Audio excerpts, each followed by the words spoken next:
Hey guys, কেমন আছো তোমরা? আশা করি সকলেই ভালো আছো, আর আমিও খুব খুব ভালো আছি। আর আজকে আমরা আমার এই প্রিয় দিদির ডালিম গাছ আগলে রাখা গানে ডালিম চুরি হয়ে যাওয়ার মতন কতগুলি কমেন্ট দেখবো। আর এরকম ভিডিও দেখার জন্য অবশ্যই চ্যানেলটাকে সাবস্ক্রাইব করে রেখো। তো চলো বেশি বকবক না করে শুরু করা যাক আজকের ভিডিওটা। কত যত্নে ডালিম গাছটি আগলে রেখেছি, চ্যাংড়া ছোড়ার পড়লো নজর, উপায় কি করি? तो चलिए शुरू करते हैं। ভালো করে আগলে রাখো, দেখবে আবার কেউ ডালিম ছিঁড়ে নিয়ে চলে যায় না।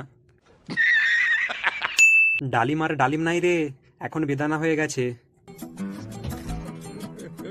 মামনি, সামলে যদি রাখো তাহলে বড় হলো কি করে ডালিম? এহে রহা नहीं जाता। ডালিম বেশি পেকে যাওয়ার আগেই কাউকে খেতে দাও, কারণ ডালিম বেশি পেকে গেলে ফাড় ধরে যাবে। তোর লিংক কবে পাবো বল মাগি?